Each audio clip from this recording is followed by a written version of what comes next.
Makosana kwabwera Sylvester Namiwa ndipo wabweratu ndi debate yake akunena zonena kuti Chakwera sakufunikira akhalenso former president wa dziko lino. Akuti timuchotsere udindo umenewo katairo kameneko komanena zoti Chakwera president wakale opuma ayiso akuti sakuyenera akhalenso president opuma iyayi.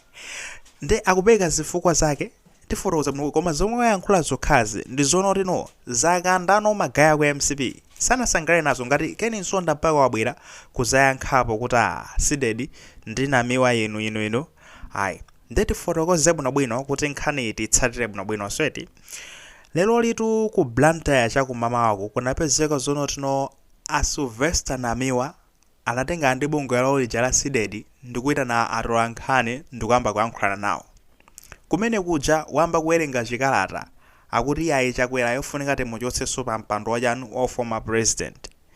Tingoonera kapata kaka kena kuona kuti tanthauzira tikatero tipitize ndi nkhani yathuyi. The Center for Democracy and Economic Development Initiative CDED is urging Malawians to start an honest and candid debate on who qualifies for the honor and privileges associated with the office of the former president of the Republic of Malawi. The urge has been prompted by events and developments that have characterized the immediate past regime of President Lazarus Chakwera. We at CDED have the following serious question. Should Malawians reward cluelessness, mediocre, and petty thieving in the name of honoring a former president? Our considered view is that it is high time the owner of the office of the country's former president had some criteria in terms of qualification based on the holder's performance. We are of the strong view that presidents who lead the country in a worse situation than they found it, those that underperformed, to be precise, do not deserve the honor of occupying the office of the former president of this country and the associated privileges. Seriously, there is no merit and justification for that. Meanwhile, CDED is appealing to the Sovereign African Development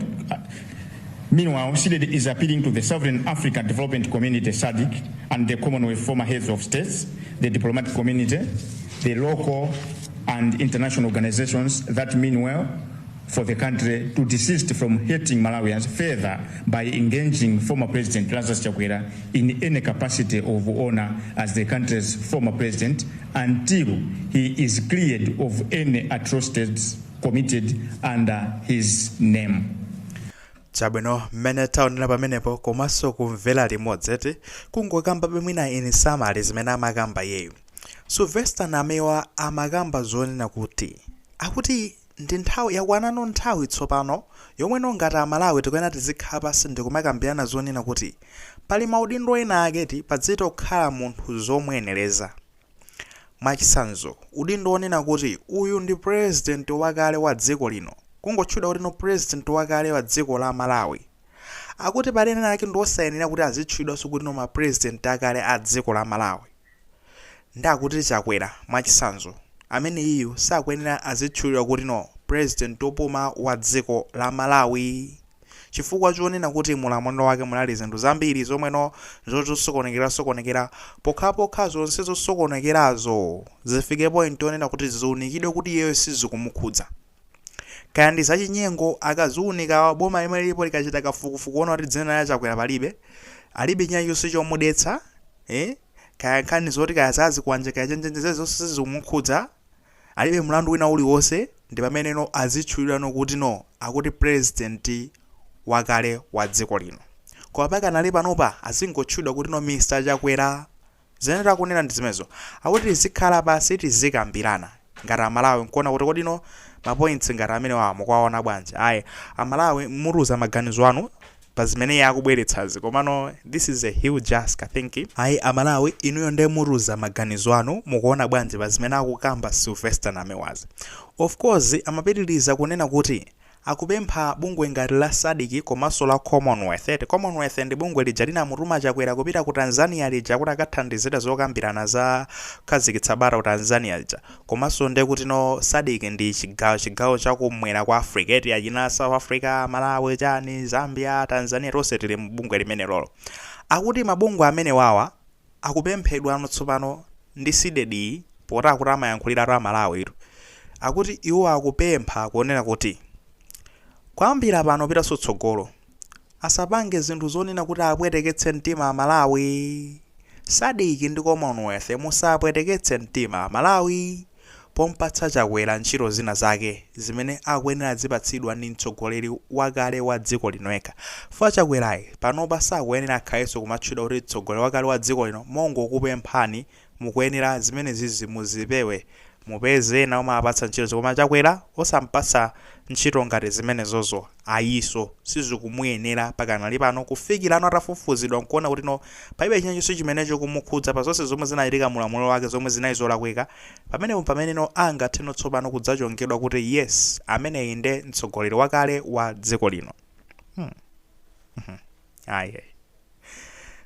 Okay, anafunsidwa ano anthu aku MCP akunena kuti zeno wakamba namiwaze mukambapo zoti chani. Wachiwiri kwa amene amayankhulira MCP Ken Nsonda wabwera kudzakamba zonena kuti akuti anamiwawa ndoti ndikabungwe kaoka nditi anthu tosadziwika songatito. Sitingabwere pano ndikumakamba zinthu ngati ziwe zofoyira ngati zimene ziziya. Akuyenera uziwa zonena kuti president wa dziko linoli Peter Mutharika adavomera Chakwera kuti akhoza kupita ku Tanzania. Iwo anandani namiwaso ni ndani ndikabungwe kakeko. Ngati president wa dziko lino anapereka mpata even kwa apangati recognize Chakwera kunena kuti pitani kumene hoko kupa kwapatsa ulemu umene nde namiwa ni ndani na ndi ndaniso iyeyo. Zinayankhulatu ndi zimenezo. Akuti no namiwaya asatengeredwe zoti ziwenawo kambazo ndikuti ndi zinthu zofoyira komanso mwina zoduka mutu eti khanito ndimeneyo. Tusoti nokodi tingaikepo mulomo otani. Tuzeni maganizo anu itisiya kwa inu magayi inuyo mukuonapo bwanji. Akuti president wopuma asatchulidwe kuti ndi wopuma, asatchulidwe kuti ndi president wopuma wa Malawi pokhapokha atafufuzidwa kuti zimene zinachitika zolakwika mu ulamuliro wake iye sizikumukhudza dzanja lake palibepo. Ndakapeza kuti ngosalakwa ndetikhoza kumvekano udindo umeneyo kuti yes ameneyo nde former president wa dziko linoli. Nde akuti kubweretsako cholinga chake ndichonena kuti tikambirane ngati Malawi. Debate yomwe tikuyenera tikakambirane tikamayizo kukambirana zipiro parliament ikapezeke zoti mwina make ikhoza kazikitsa ndondomeko kaya malamulo kuti no pazichitika zinthu ngati zimenezi. Tuzeni maganizo anu mu comment section koma kuti samaganizo amenewo molemekezanso maganizo anzathu akuti